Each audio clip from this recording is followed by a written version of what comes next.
आमतौर पर जो मिडिल क्लास आदमी है उसके थॉट ही इतने सीमित है कि बस घर हो जाए, गाड़ी हो जाए, फैमिली, ये बच्चा पढ़ के बाहर चला जाए, बस इतना ही है। उसके बाद बेचारा सोच भी नहीं पाता। अरे सोचने को थोड़ा किसी ने मना किया था, सोचो, मजे लो सोच के, लेकिन सोच नहीं पाता, उसकी हिम्मत ही नहीं होती। और मैं जब उसके पूछता भी सोचा तो 2 मिनट सोचने लगता है कि यार मैंने क्यों नहीं सोचा। सोच लेता, क्योंकि आपको कभी डेटा ही नहीं दिया। वैसा आपकी जिंदगी में आप उतना ही सोच पाते हो जितना डेटा होता है। इसीलिए जब एक बिजनेसमैन होता है, उसका बच्चा स्टार्ट करता है, तो उसकी सोच होती है कि 2000 करोड़ का धंधा करना है, 4000 करोड़ का धंधा करना है। और एक मिडिल क्लास का बंदा जब धंधा स्टार्ट करता है, यार 5 लाख रुपए महीना आ गए ना, तो इससे ग्रेट बिजनेस। क्योंकि सोच ही वहां अटक गई उसके बेचारे की, क्या करे सोचने को। लेकिन जो लोग सोच लेते हैं, ऐसा नहीं कि हर आदमी के लिए प्रॉब्लम है, जिसने सोच लिया वो हो जाता है। जो वो बाउंड्री तोड़ देता है वो निकल जाता है, वो बन जाता है, वो धीरूभाई अंबानी बन जाता है, वो चाय वाला होकर भी प्रधानमंत्री बनता है। फिर आपको नहीं रोक सकता कोई। पर आपको सोचने से रोका किसने? मैं जो मैनिफेस्टेशन का कॉन्सेप्ट चल रहा है आजकल, आप मैनिफेस्ट तो करो। नहीं, लेकिन मैं इस पे मेरा एक सवाल है, ये तो आज के टाइम पर है कि आपके पास डेटा आ गया, आपके पास जरिए हैं देखने के, कंट्रोल करने के। पहले किसने रोका था? पहले भी डेटा ही था। कैसे? पेरेंट्स, अरे पागल हो, ये करोगे, डॉक्टर बनो, इंजीनियर बनो, डेटा ही तो दे रहे थे वो आपको। आप जितना, मैं आपको एक ओशो की कहानी सुनाता हूँ, बड़ी पावरफुल, मुझे जिंदगी में इतना इंस्पायर किया इस कहानी ने, क्योंकि मैं नहीं तो वहीं फंसा हुआ था।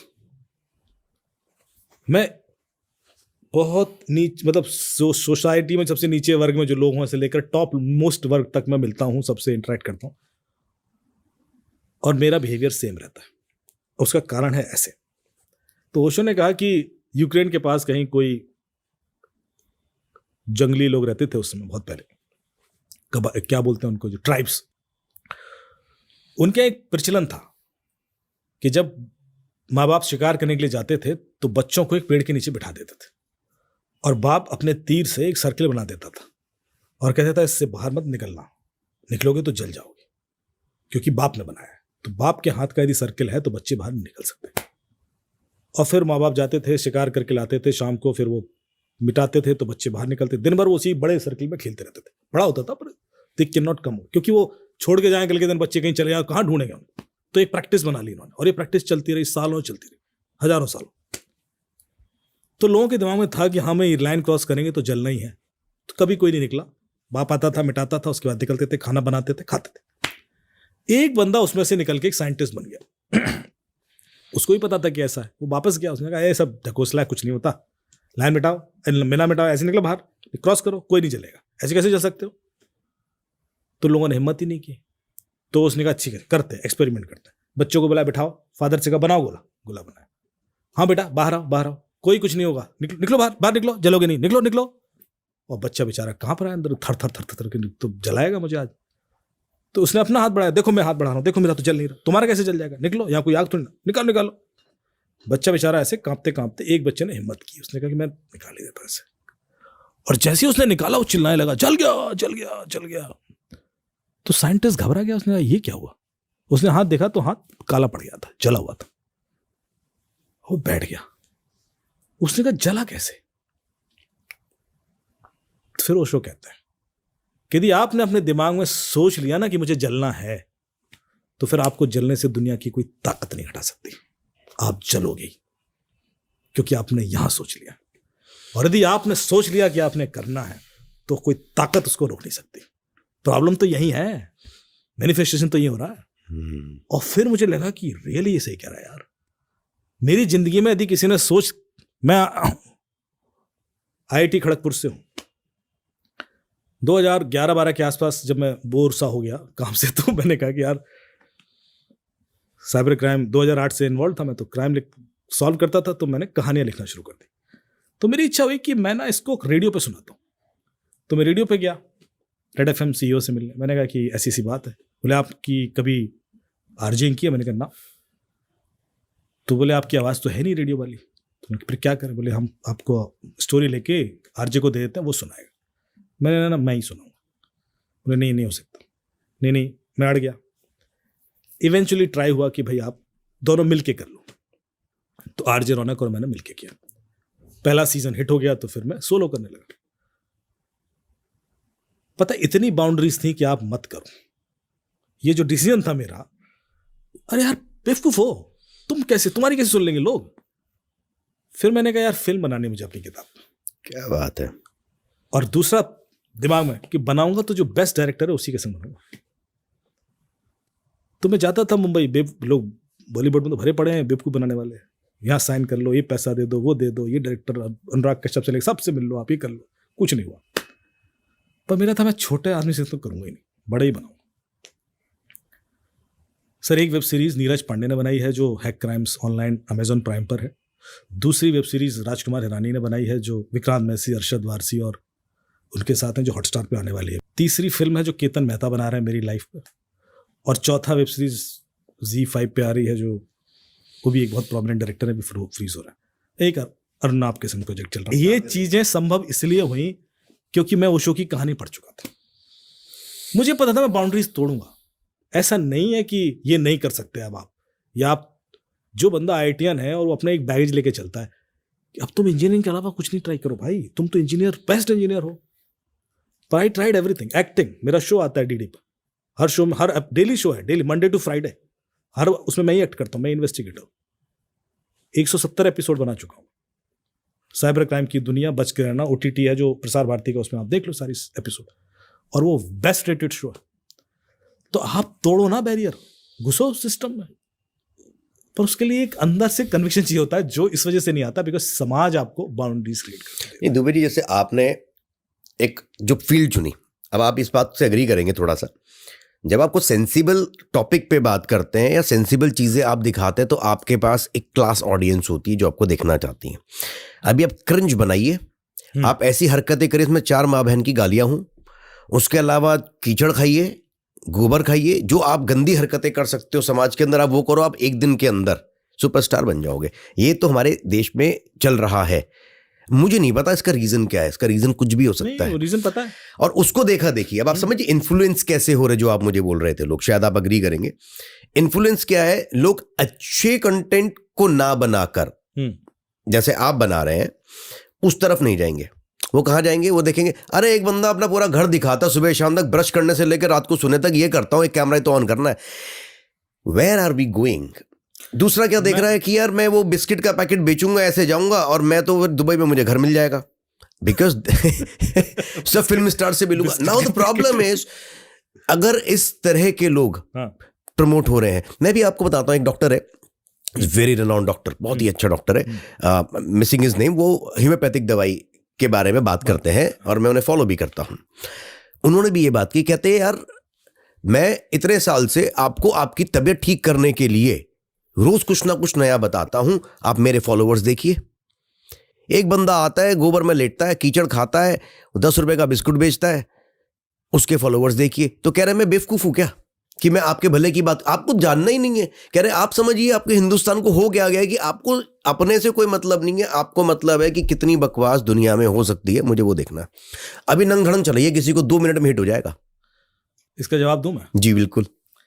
पहली चीज तो ये कि ये सिर्फ इंडिया में नहीं हो रहा, ये ग्लोबली पैटर्न है। और दूसरा ये 3 चीजें बताऊंगा। जब मैं आया था पॉडकास्ट में तो मैंने एक चीज बोली थी ना, दुनिया में ज्ञान नहीं चाहिए किसी को। आप दुनिया को ज्ञान देने तो ना आए हो, तो आप ये ईगो क्यों पाल रहे हो कि मैं ज्ञान दूंगा तो लोग देखें? क्यों देखेंगे भाई? जबरदस्ती देखेंगे ज्ञान, उनको जो अच्छा लगेगा देखेंगे।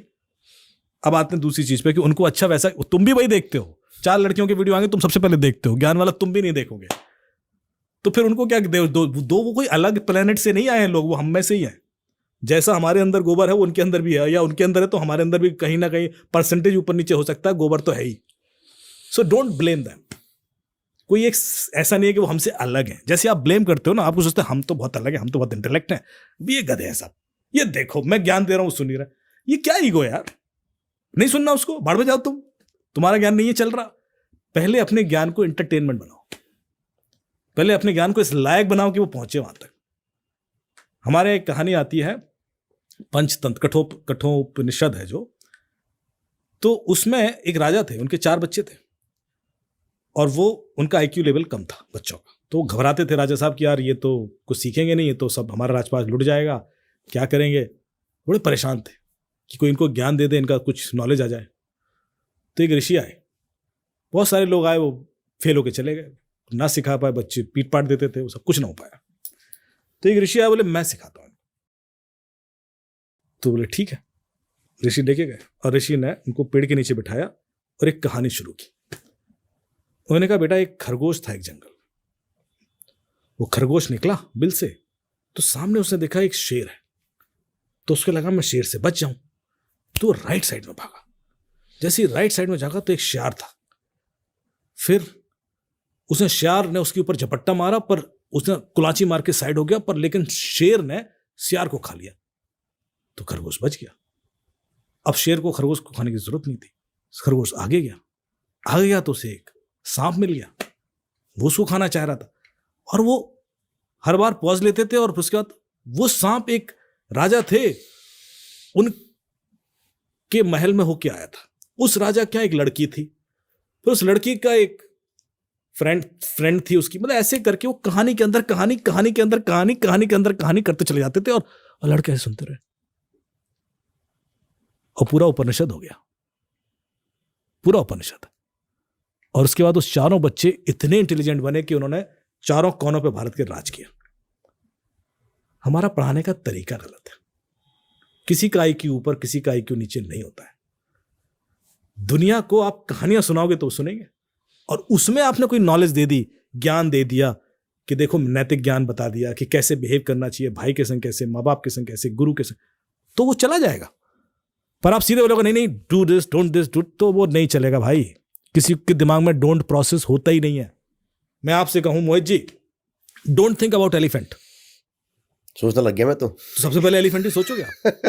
जो चीज प्रैक्टिकली पॉसिबल नहीं है वो आप क्यों पुश कर रहे हो पब्लिक को यार? अच्छा, ये भी क्या साइकी है कि आप जिसको मना करते हो, जैसे हम कहते हैं जो चीज मना करो बच्चा वो ज्यादा करता है, इंसान भी वो ज्यादा करता है। मैंने कहा डोंट रन, तो वो रन ही करेगा, क्योंकि रन सुनाई दिया ना उसको। डोंट तो प्रोसेस होना नहीं है, दिमाग में डोंट प्रोसेस नहीं होता, दिमाग में उसके बाद वाला प्रोसेस होता है।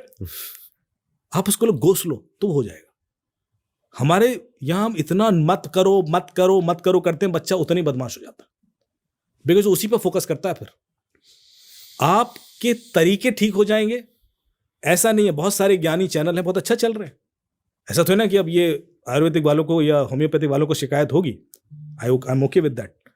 लेकिन आप देखो बहुत सारे बहुत अच्छे चैनल चल रहे हैं और करोड़ों पीट रहे हैं, वो भी तो ज्ञान ही दे रहे हैं। वो एक ठाकुर करके उसका चैनल है, वो भी ज्ञान दे रहा है। उसका क्वांटम फिजिक्स का वीडियो तो मैं देख के हाथ पर बहुत अच्छा बनाया सर, बहुत बढ़िया, तारीफ कर दी मैंने। आप इंटरटेनमेंट दो।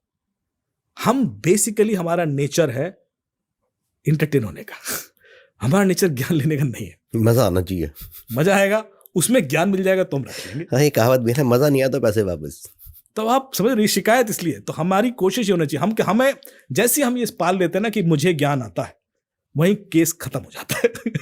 क्योंकि मैं तो मुझे कुछ नहीं आता, मैंने तो जो सीखा, मैं तो बताया बच्चों से सीखा, क्रिमिनल से सीखा, जो बहुत पढ़े लिखे लोग नहीं है उनसे सीखा। अभी मैं नागपुर गया, पुलिस कमिश्नरेट की ट्रेनिंग थी, तो ट्रेनिंग के बाद मैं बैठ गया उनके साइबर सेल के सारे ऑफिसर के साथ घेर के, सारे ACPs आईओज आ गए। तो जो केसेस वहाँ चल रहे थे जो नहीं सॉल्व हो रहे थे उनको हम डिस्कशन करने लगे। मैंने अप्रोच दिया, ये ट्राई कर लो, वो ट्राई कर लो, ऐसे कर। एक केस बताया उन्होंने जो सबके काम का, इसलिए बता रहा हूँ, और ये अभी तक मैंने किसी पॉडकास्ट में नहीं बताया। तो चलिए एक्सक्लूसिव हो गया हमारे लिए, एक्सक्लूसिव मटेरियल दे रहा हूँ आपको, इसलिए इनसे अलग से पैसा लिया जाएगा। तो अगर मजा नहीं आता पैसे वापस हो जाएंगे। मजे लेने की गारंटी है। तो उन्होंने कहा कि साहब आजकल एक कंप्लेन आती है कि फोन चोरी होता है और उसके बाद UPI से पैसे निकल जाते हैं। मैंने कहा ऐसे कैसे निकल सकता है? आईफोन कैसे निकल? हाँ, आईफोन से होता है। आईफोन चोरी हुआ और अगले 5-10 मिनट में पैसे निकल गए। मैंने कहा दी IPI, और बोले NPCI का लॉग दिखा दिया उन्होंने कि भाई देखो UPI से पैसे निकले हैं, फोन चोरी हुआ इस टाइम पर, उसके 15 मिनट में निकल गए। तो मैंने कहा दी आईफोन या किसी भी फोन से इस तरह से हो रहा है तो पहले तो फोन अनलॉक करना है, उसका कोड चाहिए, फिर आपको UPI पिन चाहिए, तब जाके आप पैसे ट्रांसफर कर पाओगे। ये दोनों चीजें इतनी जल्दी कैसे हो सकती हैं? मैंने कहा कुछ तो लोचा है। बोले नहीं साहब हो रहा है, अब 10-12 केसेस आ गए हैं। तो मैंने फिर गूगल करना शुरू किया, दिमाग लगाया, कुछ तो गड़बड़ है। दया तो दरवाजा तोड़ता ना था। नहीं, पर दया कुछ तो गड़बड़ है। ACP प्रद्युमन का दिमाग है। मैंने कहा सर देखते हैं, तो मुझे मिल गया। मैंने कहा सर मोडस ऑपरेंडी मिल गई, तो वो मैं इसलिए बता रहा हूँ, लोगों के पैसे नहीं निकालना अपना पैसा बचाने का खेल। सर हम लोग शायद एक चीज भूल गए हैं, मिस कर गए हैं, कि यूपीआई पेमेंट फीचर फोन पर भी हो जाता है। जो कीपैड फोन आते हैं ना, उस पर भी यूपीआई पेमेंट होता है। उसमें आप क्या करो, एक कोड डायल करो *99#. यदि आपके फोन से सिम निकाल के वो किसी कीपैड फोन में डाले, भले ही आपका आईफोन है जी, और उस पर *99# करे और यूपीआई पेमेंट कर सकता है, तो वो कर देगा। तो मान लो ऐसा होता है कि आपका आईफोन ही है, चलिए आपके आईफोन से सिम निकाल के दूसरे फोन में, कीपैड फोन में जाती है और वहां पर *99# डायल होता है। यूपीआई का मेनू खुल जाएगा, जिस नंबर पे आपको पेमेंट करना है उसका नंबर डायल कर दीजिए, पेमेंट लिख दीजिए, पेमेंट हो जाएगा। लेकिन इसमें अभी भी उसको यूपीआई पिन चाहिए। बिना यूपीआई पिन के अभी भी नहीं कर सकता। अब आप सवाल करोगे कि साहब यूपीआई पिन कैसे पता पड़ेगा? चलो फोन तो बाईपास हो गया, पर यूपीआई पिन कैसे मिला? तो आप इस मेनू ऑप्शन को देखना, और आप चाहो तो कैमरे पे ले लो, डायल कर देता हूं। इसमें जो लास्ट ऑप्शन होता है ना, वो होता है रीसेट पिन। आप किसी का पिन रीसेट भी कर सकते हो। सर ये हैकिंग सिखा रहे हो, लेकिन रीसेट पिन आप तब कर सकते हो जब आपको एक इंफॉर्मेशन पता है, और वो आप नहीं बताओगे। वो मैं पता कर सकता हूं किसी की, मुझे किसी के बारे में वो पता पड़ जाता है, लेकिन वो सबको बता दूंगा तो गड़बड़ हो जाएगा। अपने फोन मत देना, इन्हें पता चला आपके अकाउंट खाली हो गए। वैसे एक चीज पूछता है वो, लेकिन वो समझ जाएंगे जो लोग ट्राई करेंगे, दे आर वेरी स्मार्ट। अच्छा, इसके लिए सिम कार्ड को चेंज करना बहुत जरूरी है, राइट? तो जैसे कि मेरे फोन में फिजिकल सिम नहीं है, ई सिम है। ई सिम है तो आप सेफ हैं। जो भी चीजें हो रही हैं और आप सॉल्व भी कर रहे हैं, आपकी टीम भी लगी होती है, ऐसा तो नहीं है कि रोज इन एंड आउट नहीं देखते हो क्या हो रहा है। लेकिन क्रिमिनल कहीं ना कहीं एक कदम या दो कदम आगे की सोच रहा होता है। तो ऐसे केसेस में आप रोज सीखते हैं या फिर उसको आइडेंटिफाई करते हैं? क्योंकि एक आम जन के लिए तो बहुत ही मुश्किल है समझ पाना कि कब उसके साथ फ्रॉड हो जाए। ठगी कभी भी हो सकती है किसी भी केस में। फिर भी आप उनको क्या सजेस्ट करते हैं कि किन किन चीज़ों का ध्यान रखना चाहिए अपनी रोज़मर्रा की ज़िंदगी में कि एटलीस्ट बचाव तो हो सके? देखिए, मैं बहुत सारी सेटिंग्स नहीं कराता, मैं बहुत सारे कॉन्फ़िगरेशन चेंज या रोकता भी नहीं कि आप ये यूज़ मत करो, वो मत करो, ऐसा भी नहीं है। मैं सिर्फ फंडामेंटल्स पे जाऊँगा। आप कोई भी केस उठा के देख लीजिए, 2 ही कारण थे जिसकी वजह से इवेंचुअली फाइनेंशियल नुकसान हुआ या कोई दूसरे तरह का नुकसान हुआ। पैसा अपने आप आपके अकाउंट से उड़ के नहीं निकला है, पैसा आपके फ़ोन से अपने आप यूपीआई नहीं हुआ है, आपने ही किया है या आपने कुछ इंस्टॉल किया है। तो आपने किया क्यों? क्योंकि या तो आप किसी लालच में थे, या आप डरे हुए थे, या आप कंफ्यूज थे, ये भी हो सकता है। तीनों चीज़ें, मैं ब्लेम ही नहीं कर रहा। यदि आपने लालच, जैसे कि आपको ऑफर दिया गया कि साहब ये पैसा आ रहा है, लॉटरी का पैसा आ रहा है, डिविडेंड का पैसा आ रहा है, रेंट का पैसा आ रहा है, ये प्योर लालच नहीं बोलूंगा मैं, लेकिन आपको एक्सपेक्टेशंस सेट कर दी उसने। यहां पर एक बेसिक थंब रूल है कि यदि आपके अकाउंट में पैसा आ रहा है तो आपको कुछ नहीं करना। आपको खुद कुछ क्यों करना है भाई? फाइनेंशियल सिस्टम का थंब रूल यही है, मैं आपके अकाउंट में 1 लाख रुपए डाल सकता हूं बिना आपसे पूछे। आपसे पूछने की भी जरूरत नहीं, आपका मोबाइल नंबर है, डाल दूंगा मैं, यूपीआई अलाउ करता है। तो फिर आप खुद कुछ क्यों कर रहे हो कि मैं पैसा भेज रहा हूँ, अरे रेंट भेज, पापा ने रेंट बोला है भेजने के लिए तो मैं रेंट भेज रहा हूँ, तो लिंक क्लिक कर लीजिए। अरे आपका डिविडेंड पड़ा है, एप्लीकेशन इंस्टॉल, अरे आपकी लॉटरी का पैसा आ रहा है, 70% टाइम पैसा आ रहा था और आप खुद कुछ किए जा रहे थे। आपके दिमाग में यदि ये चीज वेरी क्लियर, यदि पैसा कोई मुझे भेजना चाह रहा है किसी भी तरीके से, तो मुझे कुछ नहीं करना है, फिर फोन दूर रख दो, डाल दे भाई, मैं नहीं करने वाला कुछ। लक्ष्मी अपने आप आती है, खर्च करने के लिए एफर्ट लगाना पड़ता है। अब आते हैं बाकी केसेस में, क्योंकि आप डरे हुए हो तो आप खुद ही पैसा ट्रांसफर कर रहे हो। इसमें एक और चीज़ मैं ऐड करना चाहूँगा और जानना चाहूँगा आपसे। ये तो आपने कहा कि पैसा आ रहा है, लिंक नहीं क्लिक करना है। बहुत सारे केसेस में ये देखा गया है कि लिंक नहीं आया, लेकिन नहीं, वो लोग, मैंने ये नहीं बोला, मैंने बोला पैसा आ रहा है तो आपने कुछ नहीं करना है। लेकिन जब ये बहुत क्लियर है। मैं अच्छा। इसलिए लिंक की बात ही नहीं की, मैंने कभी लिंक नहीं बोला। मैंने बोला यदि पैसा आ रहा है तो कुछ नहीं करना। क्योंकि इस केस में वो जो हुआ है, आपने भी, आपके साथ ऐसे केसेस आए ही होंगे। अरे आज लिंक बोलेगा, कल क्यूआर कोड बोलेगा, परसों ऐप इंस्टॉल कराएगा, नर्सों कॉल मर्जिंग कराएगा, फिर कॉल फॉरवर्डिंग कराएगा। मैं तो आपको 40 तरीके, बहुत सारी चीजें, लेकिन सवाल वही है कि मैं 40 तरीके क्यों बताऊं? हाँ, मतलब बेसिकली आप छूना ही नहीं है कुछ भी, आपने कुछ नहीं करना। पैसा आ रहा है, आप छोड़ दो फोन, ठीक भाई साहब डाल दो, आ जाएगा अपने आप, आप मत करो कुछ। कई बार ऐसा भी होगा कि अरे सर वो ज्यादा पैसे ट्रांसफर कर दिए हैं और आप वापस कर दीजिए, आप मत करो। कहना बैंक अपने आप कर देगा, मैं बैंक में डिस्प्यूट रेस करता हूँ, let bank handle this, why should I, अरे सर मैं हॉस्पिटल में हूँ, अर्जेंसी है, मैंने गलती से कर दिया। अरे हॉस्पिटल में हो चाहे कहीं हो, ये जिम्मेवारी मेरी नहीं है। अब आपने पैसा डाला, आप बैंक में डिस्प्यूट रेस करो, बैंक वापस मांग लेगा मेरे से, मैं खुद क्यों, आप नहीं करेंगे तो आप बचे रहेंगे। बेसिक थंब रूल ये है कि आपने पैसा आ रहा है, आने दो, चुप आन दो, ठीक है, दूर रख दो। यदि कुछ गलत होगा तो अपने आप बैंक को का नोटिस आ जाएगा, कहना हाँ साहब मैं तो बोला नहीं था, मेरे पर कोई बिल भी नहीं है, तो आ गया, वापस ले लो, मुझे क्या प्रॉब्लम। अब आते हैं बाकी जो डर वाली चीज है कि आप डर आके कोई पैसे मांग रहा है तो थोड़ा सा 2 कदम पीछे हटें, वेरिफिकेशन कर लें। करेंगे आप ही, बार बार मैं कह रहा हूं, मैं आपको कोई टेक्निकल चीज इसलिए नहीं दे रहा कि उससे फर्क नहीं पड़ने वाला। मैं आज 4 टेक्निकल चीजें बता सकता हूं, लेकिन एक ऐप जरूर सजेस्ट करूंगा जो आपको हेल्प कर सकती है प्रोएक्टिवली बहुत ऐसे एक्टिव अटैक वेक्टर से बचाने में। ऐप का नाम है मोबी आर्मर, ऐप स्टोर पर भी है, प्ले स्टोर पर भी है। इसमें 4 बड़े पावरफुल फीचर्स हैं, वैसे 6 हैं पर 4 तो मैं तुरंत बता सकता हूँ। एक है QR कोड सिक्योरिटी चेक। अब QR कोड हम बहुत जगह इस्तेमाल करते हैं, visiting card exchange QR code, WiFi connection QR code, payment QR code, boarding pass QR code, hotel का menu card QR code, bill QR code, शादी का कार्ड QR कोड। आप भरे पड़े हो QR कोड से, आपने एक गलत QR कोड इंस्टॉल किया और आप किसी नुकसान हो सकता है। कभी भी आपको वाईफाई के लिए, किसी के लिए, मेनू कार्ड के लिए QR कोड स्कैन करना पड़े तो पहले आप मोबी आर्मर से स्कैन कर लें, देख लें सेफ है अनसेफ है। वो उसको सैंडबॉक्सिंग एनवायरनमेंट में ले जाएगा, रन करेगा, देखेगा, आपको क्लियर पिक्चर दे देगा ये सेफ है अनसेफ है। दूसरा है लिंक। आपने गूगल पर सर्च किया कि मुझे अयोध्या में होटल बुक करना है, उड़ीसा में होटल बुक करना है, क्रूज बुक करना है सिंगापुर का, केदारनाथ का हेलीकॉप्टर बुक करना है। आपको जो पहले लिंक आया आपने पे किया, आप लुट गए। दिलजीत दोसांझ का शो था, लाखों लोग लुट गए, टिकट बुक कर रहे थे। आपको कैसे पता है लिंक ओरिजिनल लिंक? फिर त्योहारों पे फ्लिपकार्ट के फर्जी लिंक आ जाते हैं, अमेजॉन के जाते हैं, आप लूटते हैं, because you are trusting that link which looks like similar link but authentic नहीं है। तो आप क्या करेंगे, लिंक लेंगे, पहले मोबी आर्मर पे स्कैन कर लेंगे।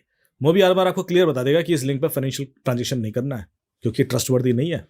उसके सारे पैरामीटर चेक करेगा वो AI से कि भैया ये तो चाइना में होस्टेड है, टर्की में होस्टेड है, ईरान में होस्टेड है, 2 हफ्ते पुरानी लिंक है सिर्फ, इसके अंदर ये मेलवेयर है। तो जो भी रीजन होगा आपको मिल जाएगा। तीसरा होता है ऐप, कि आपने गलती से ऐप इंस्टॉल कर ली, या आपके बच्चे ने कर ली, या आपके किसी फ्रेंड्स ने कर ली, अब आपको पता ही नहीं है, या आपने खुद भी कर ली। तो मोबी आर्मर में तीसरा ऑप्शन है ऐप स्कैनिंग। वो आपको बता देगा ये रेड वाली ऐप तो आप तुरंत इंस्टॉल कर दो, ये ऑरेंज वाली में ये रिस्क है कि क्योंकि आपके डेटा ले रही है ये, आप ओके हो इससे तो आप रखो, और ग्रीन वाली आप रख सकते हो। ये 3 कॉमन अटैक वेक्टर है। चौथा आता है वाईफाई, जिससे आपका डेटा निकलता है, क्योंकि डेटा मैं इसलिए बचाना चाहता हूँ, डेटा निकलता है इसलिए आपको कॉल आते हैं। आपने पब्लिक वाईफाई कॉल कनेक्ट कर लिया, आपका डेटा लीक हुआ तो आप निकलते ही साथ कॉल आ जाएगा आपको कि आप यहाँ थे, ये था, वो था, फिर आप ट्रस्ट कर लेते हो। कभी भी आप चाहे होटल में हो या किसी भी पब्लिक वाईफाई पर, पहले इसको स्कैन कर लें मोबी आर्मर से। वो बता देगा ये सेफ है अनसेफ है, हैक तो नहीं है, और यदि हैक्ड है तो किसने हैक किया वो ही बता देगा, उसका IP दे देगा, क्योंकि वाईफाई का हैकर आसपास ही होगा, बाहर नहीं हो सकता।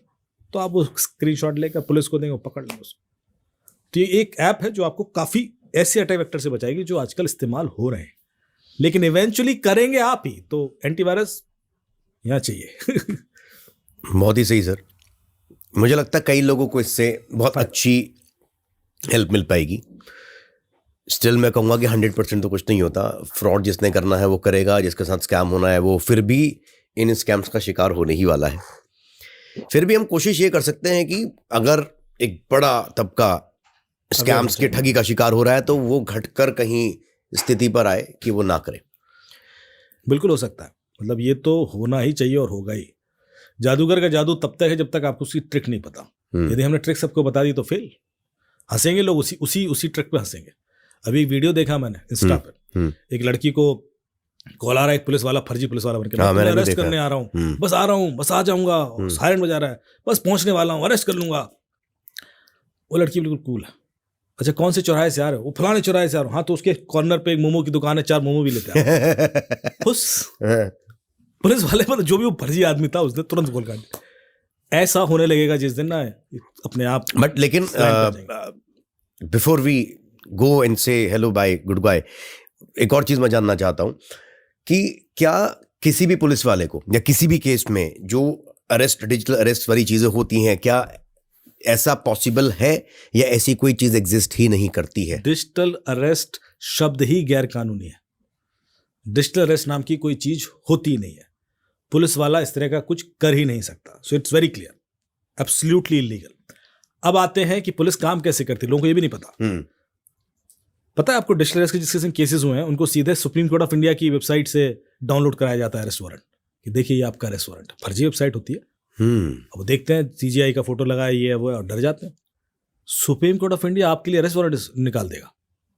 सुप्रीम कोर्ट ऑफ इंडिया तक केस जाने में 10 साल लग जाता है। आप समझ रहे हो, यदि आज आपको कोई और आपका केस सुप्रीम कोर्ट में एक्सक्लूसिव केस जाते हैं, हर केस तो जाता भी नहीं। आप हाई कोर्ट के ऊपर सुप्रीम कोर्ट तक ले जाना मजाक नहीं है। तो लोगों को पता ही नहीं, उन्होंने पिक्चर में देख रखा है तो वो ओपिनियन बना लेते हैं। फिर मान लो सिविल कोर्ट का भी है मैटर, तब भी एक प्रोसेस है। आपको एक नोटिस आएगा, आपको कभी ऐसे वीडियो स्टेटमेंट या वीडियो कॉल पर नहीं चीजें कन्वे की जाएंगी। और पुलिस ऐसे काम नहीं करती। पुलिस आपको अरेस्ट भी करना होगा ना तो कॉल करके अरेस्ट करने आएगी।